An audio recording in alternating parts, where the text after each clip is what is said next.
The United Arab Emirates says that it is withdrawing from OPEC and OPEC+. OPEC is a decades-old cartel of the world's largest oil-producing exporters.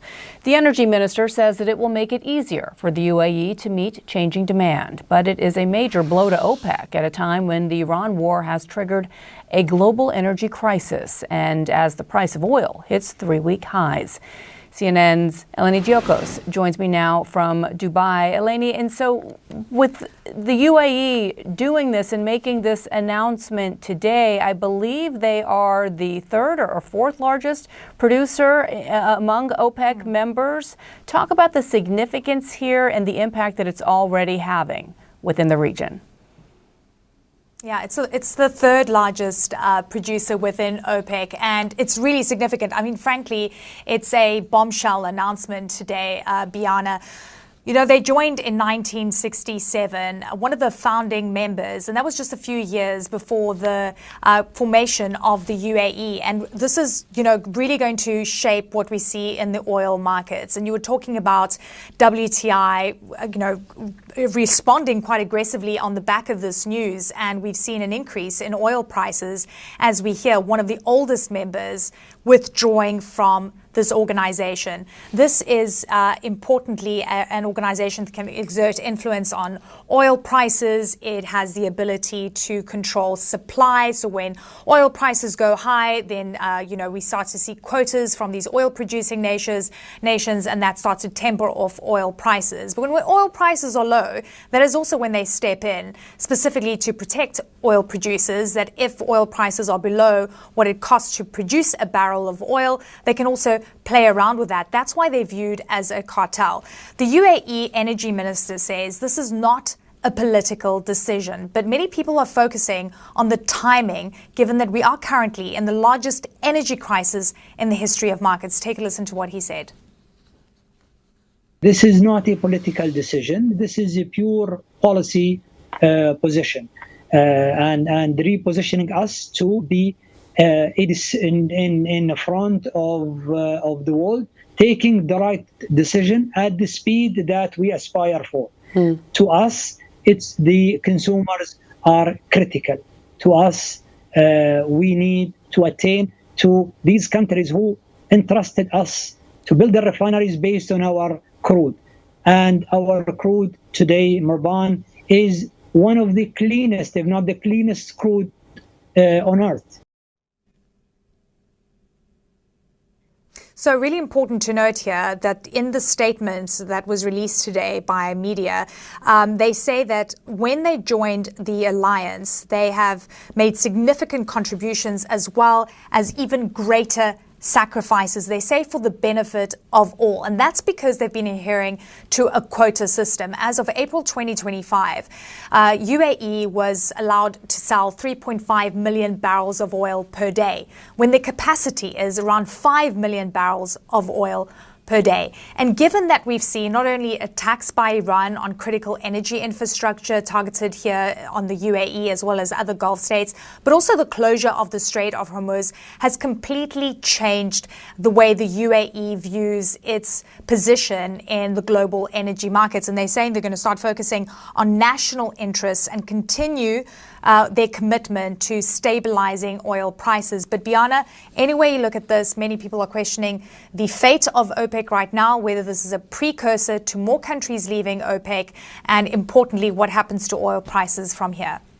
And the future relationship, once again, at question between the Saudis and the Emiratis as well. Eleni Giokos, thank you so much. Gas prices are surging to the highest level in nearly 4 years because, of course, of deadlocked Iran war and the talks that just aren't going anywhere and are rattling the global economy. Now, the national average is now $4.18 a gallon. That's up nearly 7 cents from just yesterday, and the highest price since the war began. And just to get kind of a better sense or a window into what we're watching right now, I think it's important to look back over time. I'm going to draw a little bit on the magic wall and try not to make a fool of myself as Richard is watching me here.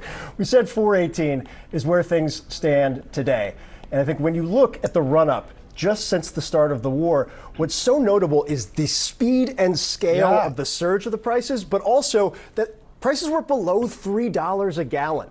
right before this was all happening. At the end of last year, at the start of January, everything the Trump administration wanted on this front, Richard, was happening. And now, if you look back over to the Ukraine conflict and kind of the aftermath of that in the near term, and you saw gas prices topping $5, came back down pretty steadily since. So, Richard, we haven't hit the $5 mark yet. This seems dramatically worse from a global market perspective in terms of the disruption we're living through. Where do you see this going? All right, so look, I wish I'd known you had your toys out, because I've got one that I could have used. Instead, I'm just going to go the old-fashioned way. You can't really see this very clearly, but essentially, the oil price has risen quite sharply, right? So we have a very sharp rise in the oil price, as you can see. Now, the important point to realize is this bit. Once the oil price got up there over $100 a barrel, I'm just going to shade it in so you can see, it doesn't matter how long it continues. This bit is baking in slow growth, slowing economy, higher inflation. And as this continues on and on and on, you know, the president can say this will be over in a few weeks. Anybody can say there'll be talks in Islamabad. But as long as this big wodge continues forward, that's the bit that's doing the damage. Anything over up towards $100 a barrel. So you ask how long this goes on. It goes on until there's a reason for the price to come down, and during the markets does it once or twice, but longer term, Phil, it's not going to do it, and that's why you're seeing what you're seeing on yours.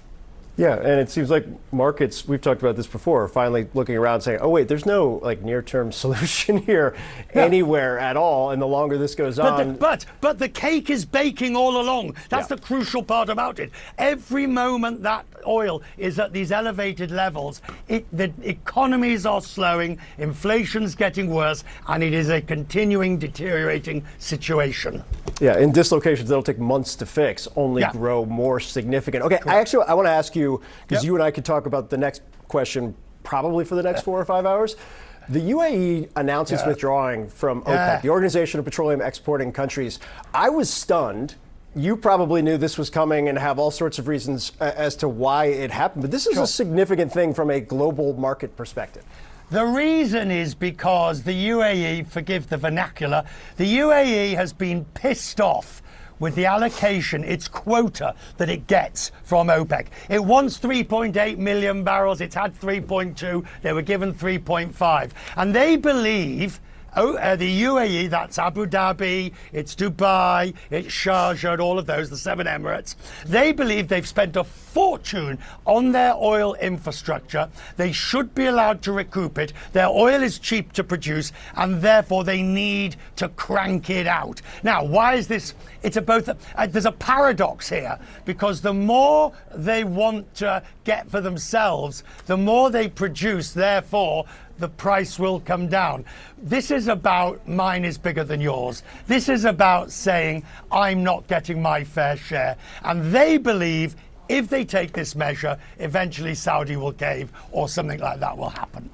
It'll be fascinating to watch. There are things are moving right now in terms of the tectonic and the US, plates. By the way, the US, which is one of the largest producers of energy in the world, the US is rapidly turning into the swing producer that can affect in many cases.